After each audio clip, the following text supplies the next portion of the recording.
So I have been pondering what this channel's about and what I'm doing. And I was in the Alps last week, and I was really excited to get a video made in the Alps.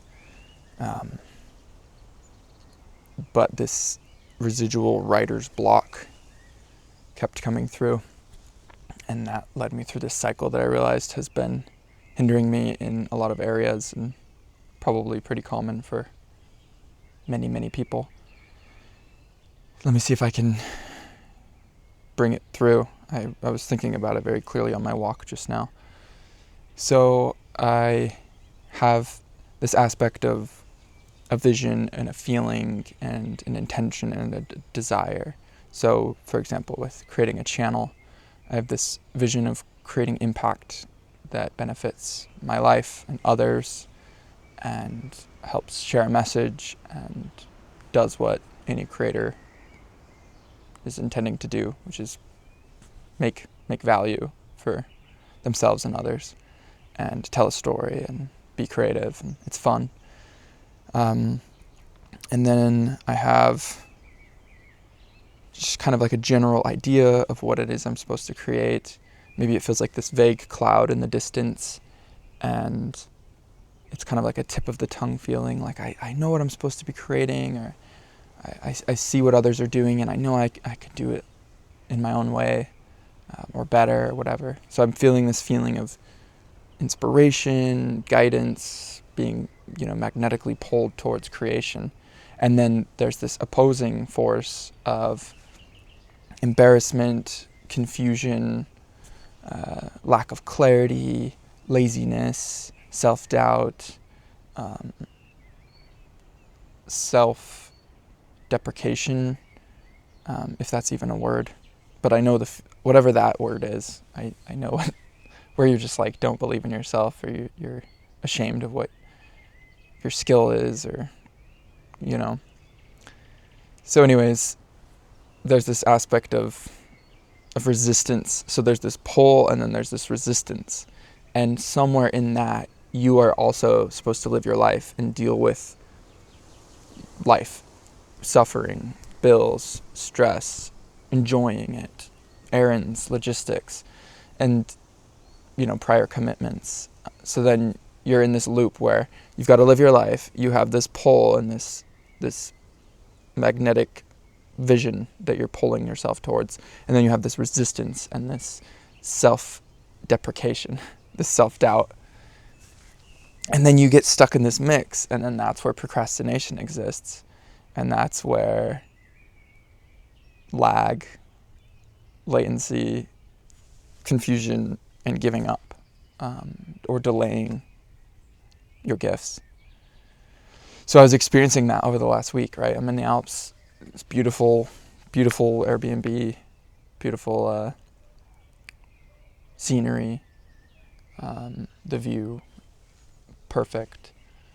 I could easily set myself up in a spot and film some insightful contemplation, but there's these moments of, what do I even have to say, So there's the confusion or lack of clarity, or my last video, there was something I was embarrassed about, or I got a comment that was, degrading, or that was, I just don't believe in myself, some type of self-deprecation or self-doubt.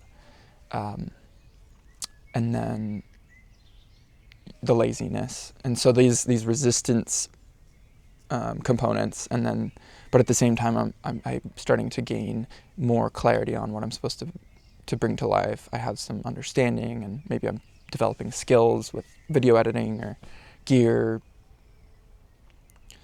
the usage of gear, because it's actually quite complicated. Like when you first get a camera, you've got like all of these numbers on a screen, and you're supposed to learn how to use it. And it's a whole maze. But once you get it, you get it. And so it's actually like pretty low barrier of entry. But at first, it's a lot.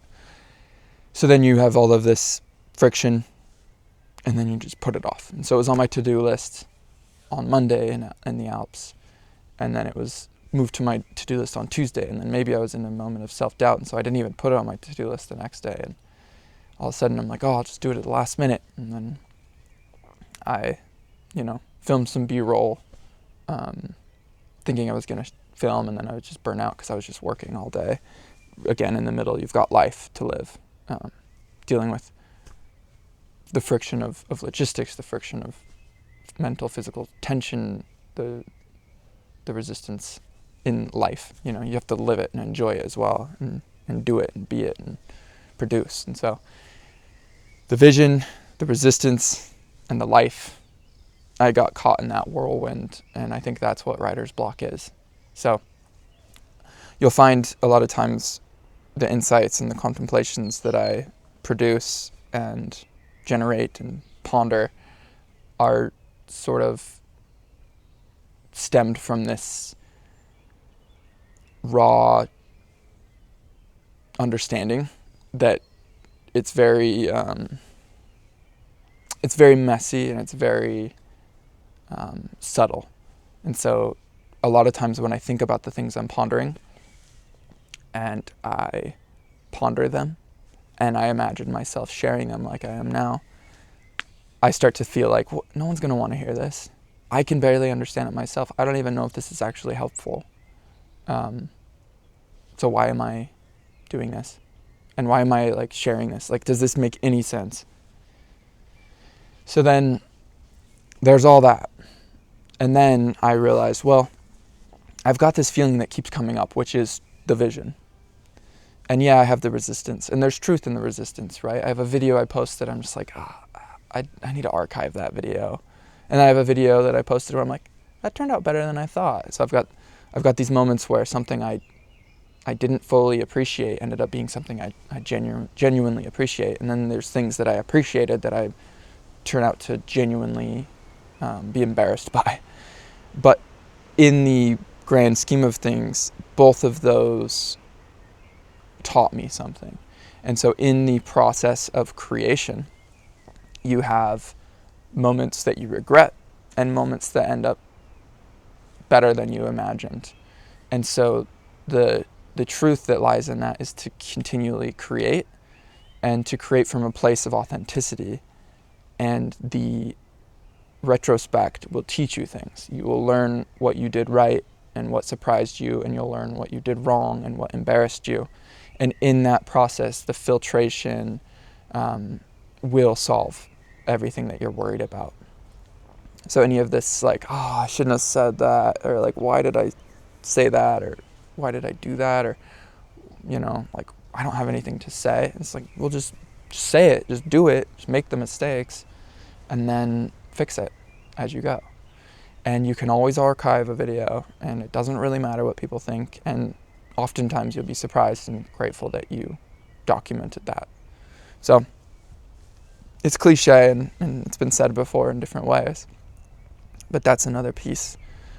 So I realized one of the big breakthroughs in working through my own writer's block is this realization of, hey, you've got this map of vision, resistance, and life, and you need to be able to respect the vision and bring it to life while learning from the resistance and living life. And so you have to work through that, and that's your own process, right? No one can tell you, wake up at 5 a.m. to do it, or wake up at, there's no rule and guidance in that way. It's just make the time and figure it out, and you'll hit walls, and you'll eventually find balance in how you can pursue your dreams. But for me, it wasn't necessarily a time issue. It was a priority issue and a resistance to make the priority. And then I would focus on other things that became easier for me to focus on. There's always more work to be done on my laptop. There's always things to do. And then any time extra, it's easy to rest. It's easy to distract yourself and, take a nap or whatever. That's necessary too.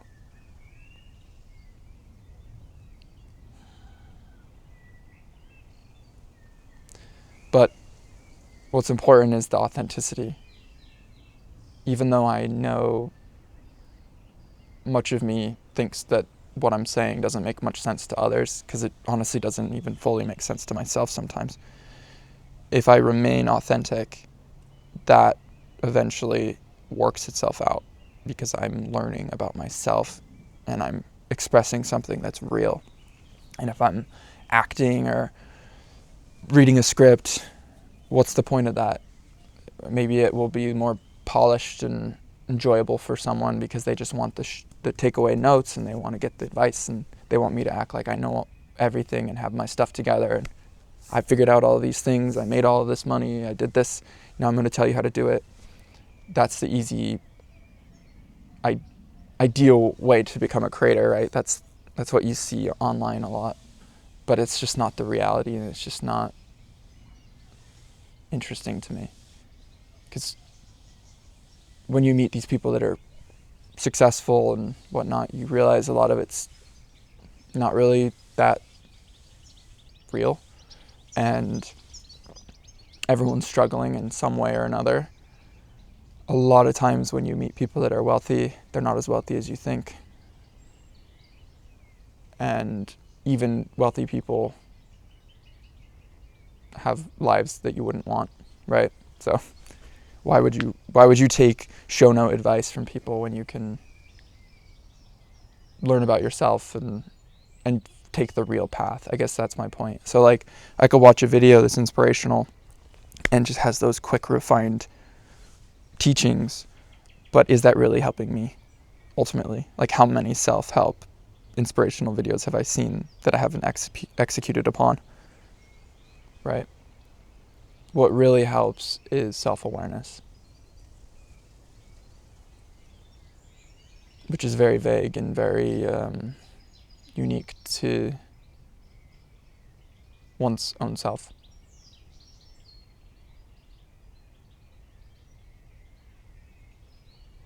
And it's very boring. Because right now, the best thing I could do is just sit and breathe. That's the best thing I could do right now to be able to calibrate and ground.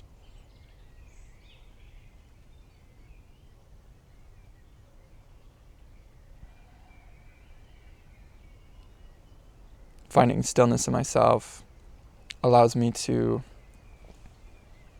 work more efficiently, with more clarity, with more authenticity.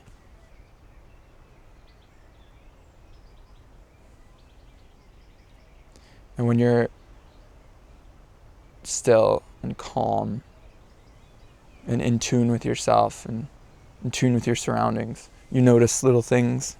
Life just becomes a little more sweet and simple. Like, I'm watching ants carry off little rosemary flowers, because this is all rosemary.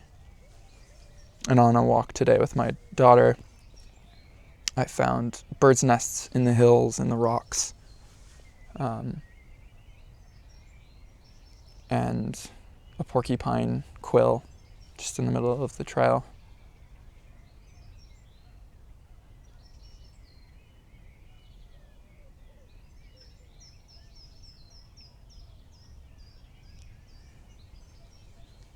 Not to brag or anything.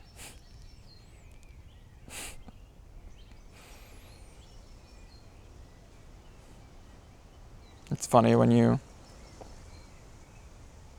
think about it, you hear these stories of people at the end of their life. They're on their deathbed and they say that they wish they would have spent more time with their family, and they wish they would have worried less and worked less. What they mean by that is what I just mentioned. Walking with their daughter, looking at porcupine quills and birds' nests and ants. Like, the people that attained the thing we all urge for and lean towards. Our default in this static world is to lean towards material success. Yet it's fleeting. At the end of our lives, we cherish so deeply the moments where we're holding our baby girl, looking at a porcupine quill. And I could show up in a Ferrari in this video, and I could brag about how many sales I've made, or talk about how many famous people I know or whatever. And my deathbed, I would wish I had more porcupine quill moments. And none of the material things I mentioned would really matter at all, at least to anyone that I truly knew loved me. You know, like, if you truly love someone, you do not care about those parts of their life. You know, you hope those moments made them happy, but you care about the sweet, sweet, sweet, subtle experiences.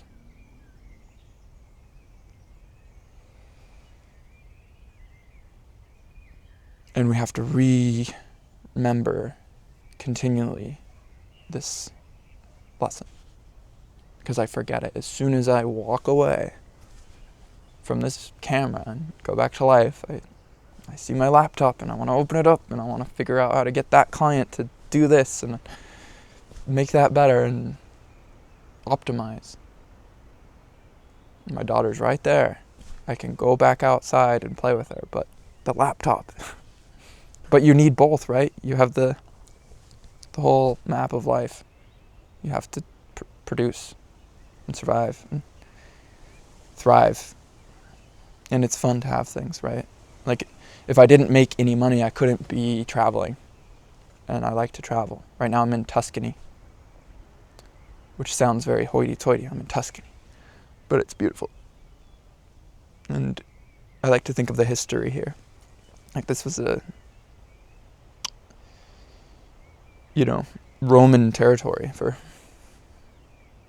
a long time.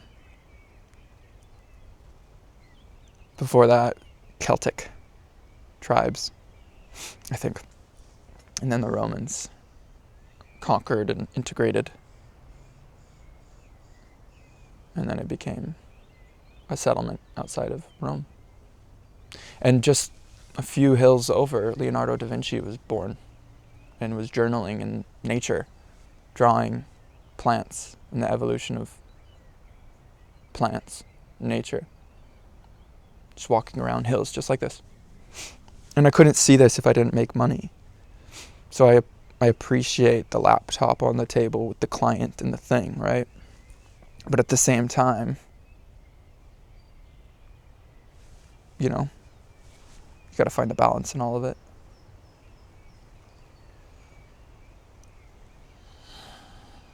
So writer's block, if I commit to making a video every week and I want them to be good, what is it going to take to make them good? And what is it going to take to show up to that goal of one a week? Because, I could set a camera up, film, and post once a week. If that's my goal, that's what should be done. But if I find myself embarrassed by the result, then I need to find those core requirements and fulfill those. So, for example, one of the things I noticed was I really liked the video where I picked a really good scene. And I didn't really like when I just walked and the video was bouncing the whole time. I felt like it wasn't, I was able to generate thoughts and get moving into my goal of one video a week, but I wasn't necessarily, I would cringe if I rewatched it. Whereas the Teletubby Hill video, I liked the setting. I thought it was pretty, and I thought I was a little bit more authentic in it. And so my criteria for this video a week is not only a video a week, but if I don't want to look back and be embarrassed, then the scene needs to be set like this.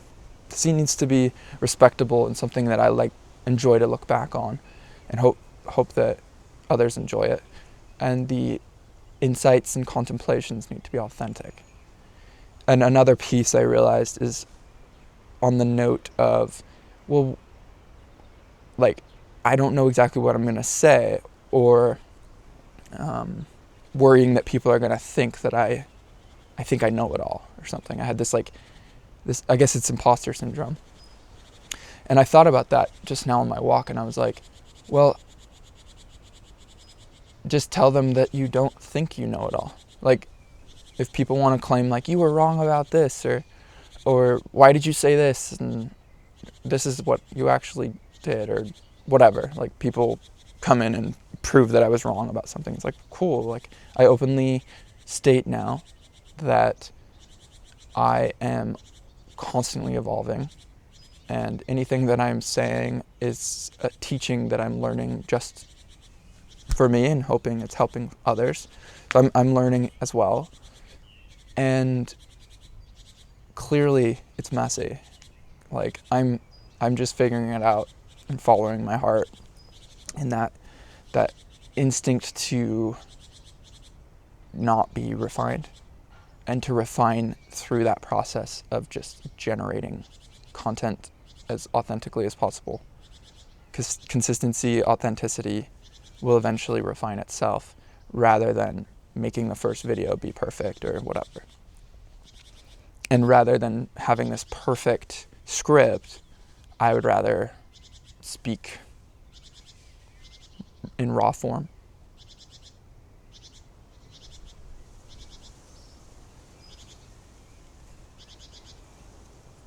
And I'm open to being wrong, and I'm open to learning from what I once thought was wisdom. That's okay if it eventually is foolish or wrong. But I am committed to sharing things that I believe are helpful to myself, and I hope they're helpful to others. So that's sort of like a writer's block.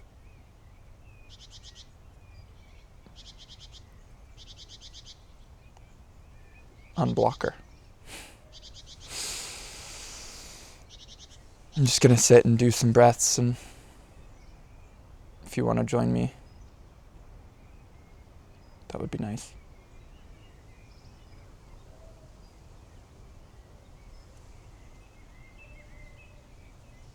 I've been working through tension in my body over the last few years.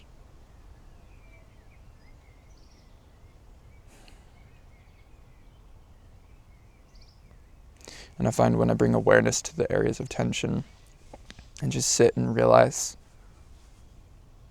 that those areas have been deemed as normal to such a degree that I forget about those tensions, or I just assume that that's just the way it is.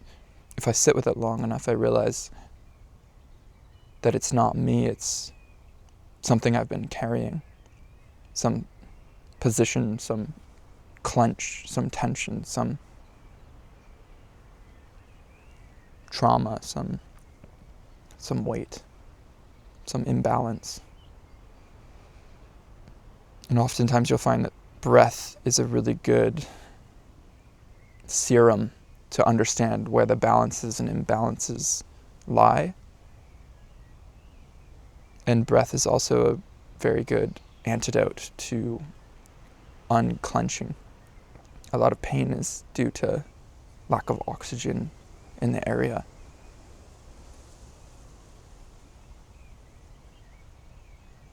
Chronic pain specifically. So right now I'm feeling a little tension. It's almost like my psoas and in my upper back between my shoulder blades.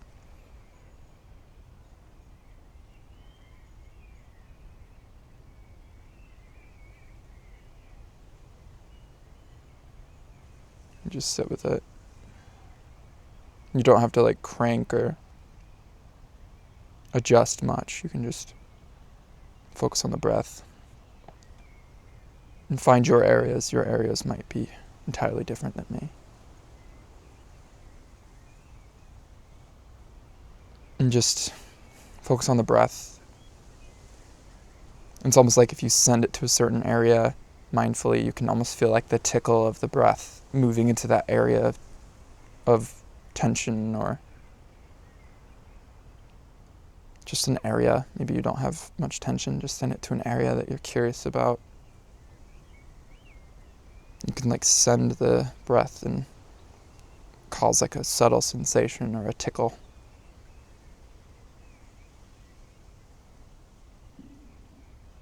And maybe you've heard the term of a string on your head. So like right in the center of your head, in that little twist at the top of your skull where your hair sort of like curls, just find that spot where if someone was to pull a string on the top of your head without flexing any of your muscles, just a slight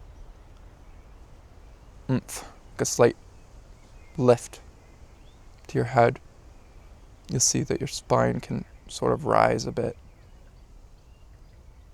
You can force it a bit to explore, but try to just let it be like an oomph, a lift. As you breathe intentionally into those areas of tension or stagnancy or curiosity, and do that lift, you're creating lengthening, and then that realignment creates strengthening. So it's like lengthening, strengthening, and the breath is relaxation. So lengthen, strengthen, relaxation. I realize that's something that the body needs. It's just lengthen, strengthen, relaxation.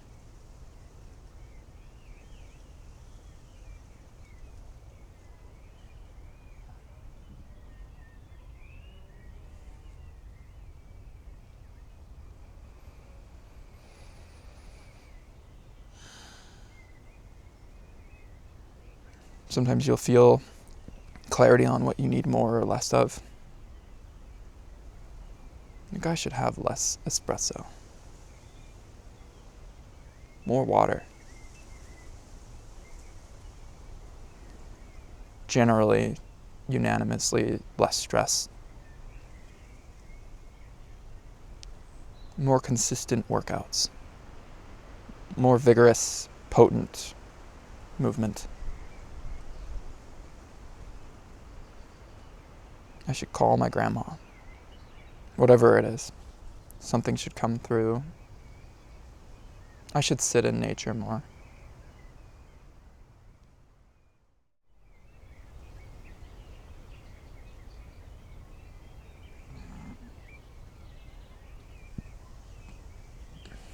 I'll notice sometimes when I focus on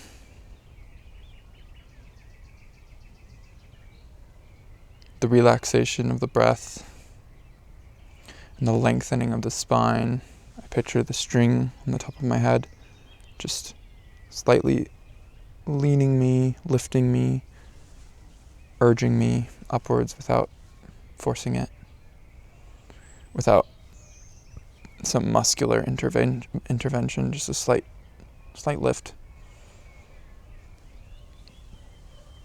And then as the awareness of the body slowly realigns me, I'm able to build a better understanding of where I can lengthen, strengthen, and gain relaxation.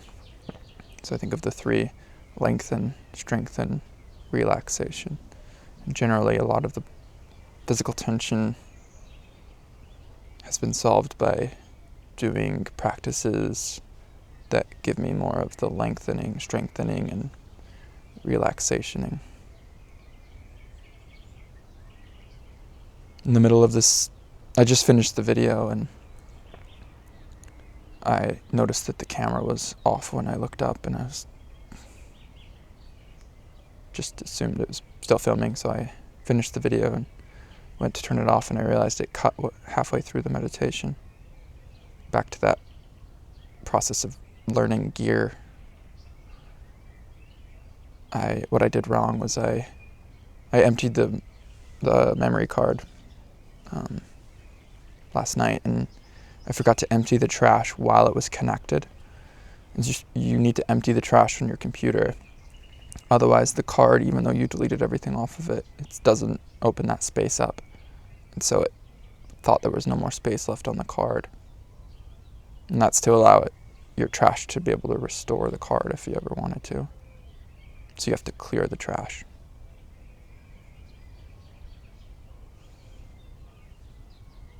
And I'm still learning, so I just experienced that frustration. But it worked out.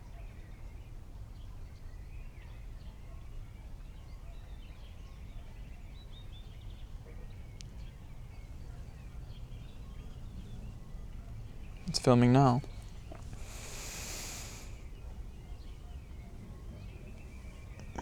Well, I hope this was helpful for you, and hope it changes your life. Just kidding. But yeah, I do hope that.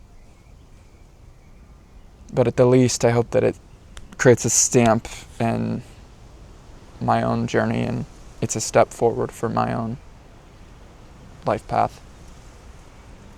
And my commitment from this video and this insight contemplation is this new awareness of writer's block and the map that you have to balance between of vision, friction, and life, and pursue those visions while living your life, while learning from that friction, and not allowing that friction to disregard the vision or destroy the vision. And don't allow either the vision or the friction to destroy the life.